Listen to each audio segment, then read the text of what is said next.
여러분, 오늘 하루 동안 몇 번이나 화가 나셨습니까?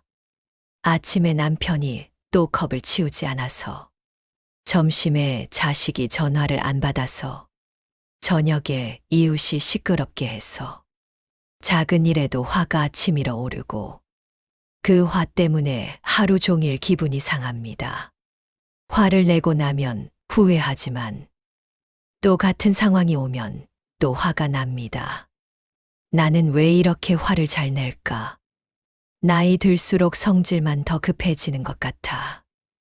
오늘은 금강경의 가르침을 통해 화가 어디서 오는지, 그리고 어떻게 다스릴 수 있는지 함께 공부해 보겠습니다. 끝까지 들으시면 화내는 횟수가 절반으로 줄어들 것입니다. 안녕하세요. 세월경전 채널입니다. 오늘 영상은 화 때문에 힘들어 하시는 모든 분들을 위한 내용입니다. 특히 나이 들수록 성질이 급해진다고 느끼시는 분들, 가족들과 자꾸 다투게 되는 분들께 꼭 필요한 이야기입니다. 영상이 도움이 되셨다면 구독, 좋아요, 알림 설정 꼭 부탁드립니다. 그리고 댓글로 여러분의 경험을 나눠주시면 서로에게 큰 배움이 될 것입니다.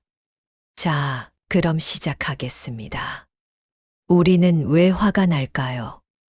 여러분, 화가 난다는 것은 나쁜 일일까요? 아닙니다. 화는 자연스러운 감정입니다. 부처님도 화를 내지 말라고 하신 게 아닙니다. 화의 원인을 알라고 하신 겁니다. 화는 대부분 밖에서 오는 것처럼 보이지만 사실은 안에서 옵니다. 예를 들어볼까요? 아침에 남편이 컵을 식탁에 그대로 두고 갔습니다. 당신은 화가 납니다. 왜 치우지도 않고 가? 내가 하인인가? 그런데 잠깐 생각해 봅시다. 컵이 당신에게 화를 내라고 했나요? 아닙니다. 컵은 그저 그곳에 있을 뿐입니다. 그럼 무엇이 당신을 화나게 했을까요? 남편은 컵을 치워야 한다는 당신의 생각입니다. 범소유상 계시어망 모든 상은 다 허망하니라. 여기서 상이란 내가 만든 기준, 내가 만든 생각입니다. 이래야 한다, 저래야 한다는 내 머릿속 기준이 화를 만드는 겁니다. 오늘부터 화가 날 때마다 이렇게 질문해 보십시오. 지금 내가 무슨 기준을 만들었지? 예를 들어, 남편이 컵을 치워야 한다는 기준, 자식이 하루에 한 번은 전화해야 한다는 기준. 이 기준들이 절대 진리입니까? 아니면 내가 만든 것입니까? 이것만 깨달아도 화의 절반이 줄어듭니다. 상대가 아니라 내 기준이 문제입니다. 자식이 명절에 집에 오지 않았습니다. 당신은 화가 납니다. 명절인데 집에는 안 오고 뭐 하는 거야? 하지만 자식은 생각합니다. 명절이라고 꼭 집에 가야 하나? 요즘 시대에 누가 옳을까요? 둘 다 틀렸습니다. 정확히는 둘 다 자기 기준으로만 생각하고 있습니다. 부모는 명절에는 가족이 모여야 한다는 기준을 가지고 있습니다. 자식은 명절도 개인 시간이 필요하다는 기준을 가지고 있습니다. 두 기준이 부딪히니까 갈등이 생기는 겁니다. 여기서 중요한 것은 내 기준이 절대적 진리가 아니라는 것을 깨닫는 겁니다. 금강경은 이렇게 말합니다. 약견재상비상 즉견열에 모든 상이 상하님을 알면 곧 부처를 보느니라. 즉, 내 기준이 절대적이지 않다는 것을 알면 화가 줄어든다는 뜻입니다. 세상에는 오직 인연만 있을 뿐 절대적 옳고 그름은 없느니라. 자식이나 배우자와 다툴 때 이렇게 생각해 보십시오. 내 기준으로는 이게 맞는데 저 사람 기준으로는 저게 맞을 수도 있겠구나. 이 한 문장만으로도 대화의 톤이 부드러워집니다. 넌 왜 그래? 가 아니라 너는 왜 그렇게 생각해? 로 바뀝니다. 화는 상을 지어서 생깁니다. 법륜 스님께서 이런 예를 드셨습니다. 저녁 10시에 남편이 들어왔습니다. 아내는 화가 납니다. 늦었네. 하지만 남편은 생각합니다. 나 빨리 왔는데. 같은 10시인데 왜 생각이 다를까요? 비교 기준이 다르기 때문입니다. 아내는 8시와 비교해서 늦었다고 생각합니다.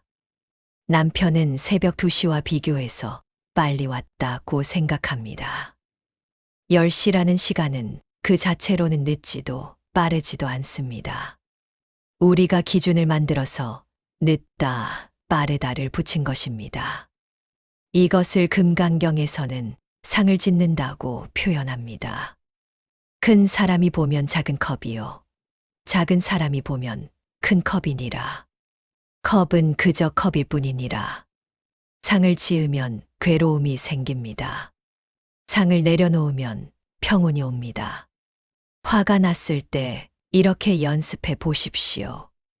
내가 지금 무슨 상을 지었지? 늦다는 상, 게으르다는 상, 배려 없다는 상. 이 상들을 알아차리는 순간 화가 조금씩 줄어듭니다. 아, 이건 내가 만든 기준이었구나.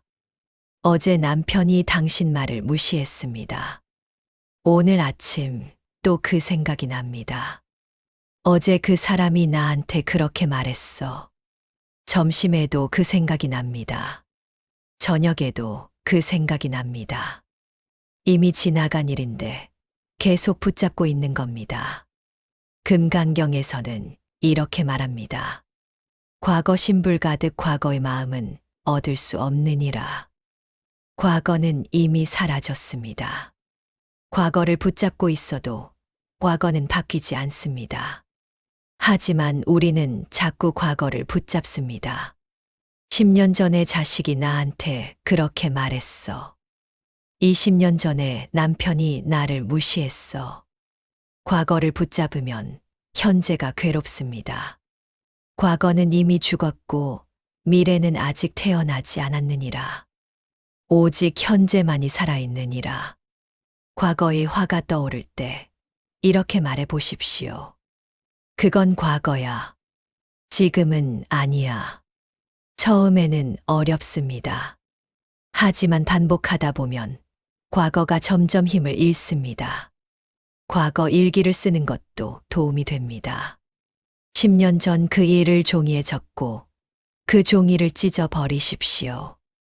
상징적 행위지만 놓아주는 연습이 됩니다.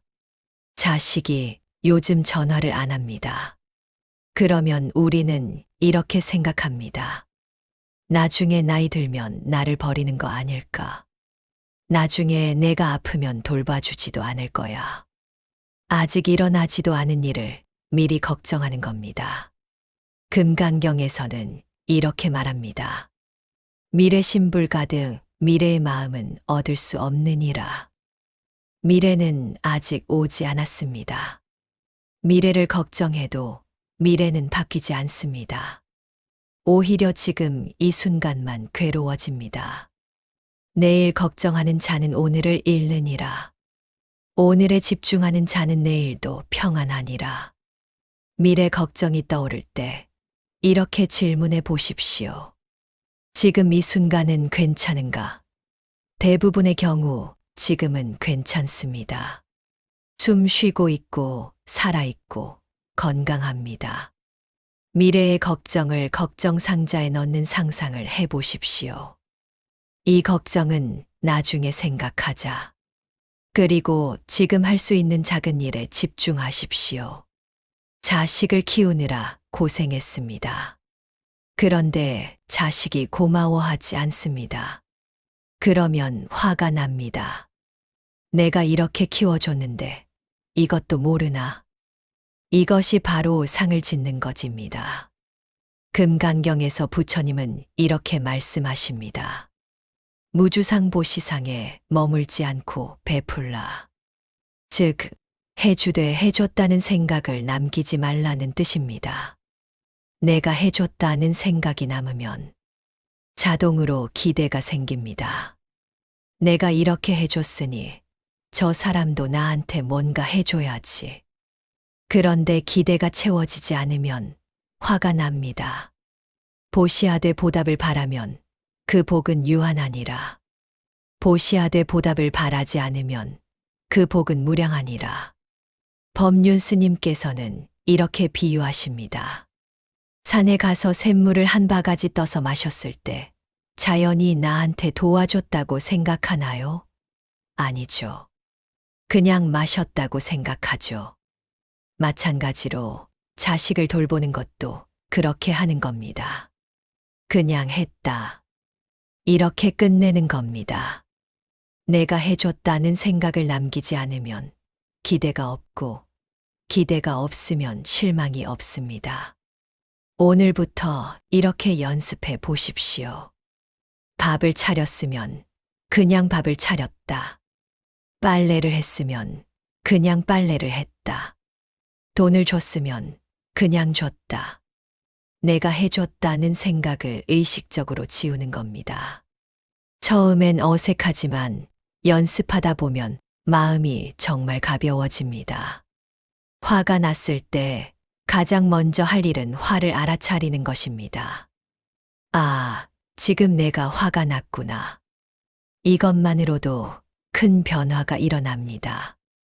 왜냐하면 알아차리는 순간 나는 화와 한 걸음 떨어지기 때문입니다. 화에 빠져 있을 때는 나와 화가 하나입니다.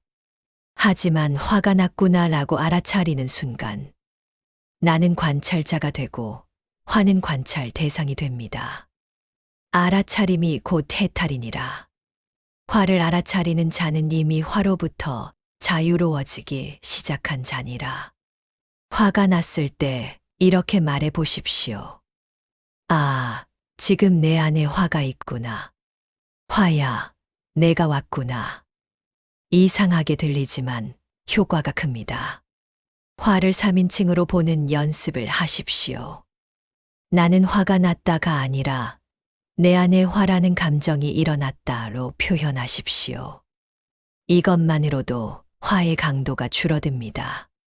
화가 났을 때 가장 빠르고 효과적인 방법은 숨쉬기입니다. 화가 나면 호흡이 빨라지고 얕아집니다.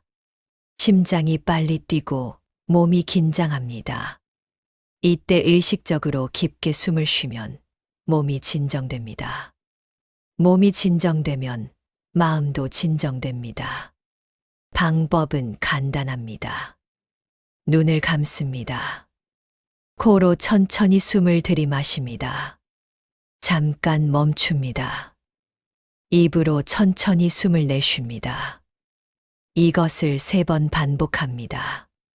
숨을 알아차리는 자는 생명을 알아차리는 자요. 생명을 알아차리는 자는 진리를 알아차리는 자니라. 화가 치밀어 오를 때 말하기 전에 먼저 심호흡 3번을 하십시오. 하나, 둘, 셋 세면서 들이마시고 하나, 둘, 셋, 넷, 다섯 세면서 내쉬십시오. 이것만으로도 말실수의 80%를 막을 수 있습니다. 화났을 때 한 말은 대부분 후회하게 됩니다. 남편이 늦게 들어왔습니다. 화가 납니다. 이때 잠깐 멈추고 생각해 봅시다. 남편은 왜 늦게 왔을까? 어쩌면 친구들이 붙잡아서 어쩔 수 없었을 수도 있습니다. 어쩌면 버스를 놓쳐서 늦었을 수도 있습니다. 어쩌면 회사에서 갑자기 일이 생겼을 수도 있습니다. 상대의 입장에서 생각하면 화가 조금 줄어듭니다. 금강경에서는 이것을 평등심이라고 합니다. 자비심은 상대의 고통을 이해하는 데서 시작되느니라. 화가 났을 때 이렇게 질문해 보십시오. 저 사람은 왜 저렇게 했을까? 저 사람도 나름의 이유가 있지 않을까? 이것이 저 사람을 변명해 주는 것이 아닙니다. 내 마음을 편하게 하는 겁니다. 상대를 이해하는 순간 내가 편해집니다. 화가 났을 때 즉시 반응하지 마십시오. 화난 상태에서 한 말은 대부분 후회하게 됩니다. 화난 상태에서 내린 결정도 대부분 잘못됩니다. 시간을 두십시오. 지금은 화가 나니까 30분 후에 이야기하자. 오늘은 기분이 안 좋으니까 내일 다시 생각해 보자. 30분만 지나도 화는 절반으로 줄어듭니다. 하루만 지나도 화는 거의 사라집니다. 노여움은 물거품과 같아서 잠시 일어났다 사라지느니라. 시간을 두면 저절로 가라앉느니라. 화가 났을 때 이렇게 말해 보십시오. 지금 내가 화가 나서 제대로 생각을 못 하겠어. 30분 후에 다시 이야기하자. 그리고 그 시간 동안 산책을 하거나 물을 마시거나 다른 일을 하십시오. 대부분의 경우 30분 후에는 이 정도로 화낼 일은 아니었네 하고 깨닫게 됩니다. 화가 났을 때 가장 어렵지만 가장 효과적인 방법은 감사 찾기입니다. 남편이 늦게 들어와서 화가 났다면 이렇게 생각해 보십시오. 그래도 무사히 들어왔네. 사고 안 나고 다행이야. 자식이 전화를 안 해서 섭섭하다면 이렇게 생각해 보십시오. 그래도 건강하게 잘 살고 있으니까 다행이지. 화나는 상황에서도 감사할 점을 찾으면 화가 누그러집니다. 감사하는 마음은 모든 독을 해독하는 약이니라. 매일 저녁 잠들기 전에 감사 일기를 써보십시오.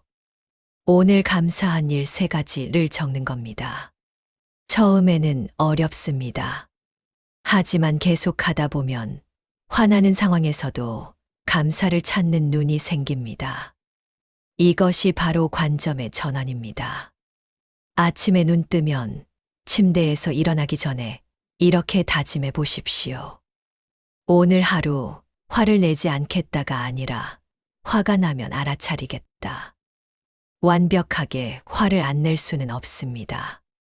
하지만 화를 알아차리는 것은 가능합니다. 아침에 오늘의 다짐 1가지를 정하십시오. 오늘은 화가 나면 심호흡 3번 하고 말하기. 이렇게 구체적으로 정하면 실천 가능성이 높아집니다. 저녁에 잠들기 전 오늘 하루를 되돌아보십시오. 오늘 몇 번이나 화가 났지. 그때 어떻게 대응했지. 다음에는 어떻게 하면 좋을까? 반성이 아니라 관찰입니다.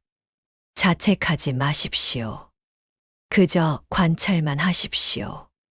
스스로를 관찰하는 자는 스스로를 알게 되고 스스로를 아는 자는 스스로를 다스리게 되느니라. 화 일기를 써보십시오. 오늘 화난 일, 왜 화났는지, 어떻게 대응했는지, 다음엔 어떻게 할지.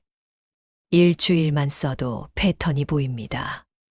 아, 나는 주로 이런 상황에서 화가 나는구나. 여러분, 지금까지 화를 다스리는 금강경의 지혜를 말씀드렸습니다. 응무소주의 생기심. 마땅히 머무는 바 없이 그 마음을 낼지니라. 즉, 어떤 상기준에도 머물지 말고 살라는 뜻입니다. 화는 자연스러운 감정입니다. 화를 완전히 없앨 수는 없습니다. 하지만 화를 알아차리고 다스리고 예방할 수는 있습니다. 오늘부터 하나씩 실천해 보십시오. 당신의 하루가 조금 더 평온해질 것입니다. 오늘 영상이 도움이 되셨다면 구독과 좋아요 부탁드립니다. 그리고 댓글로 여러분의 경험을 나눠주세요.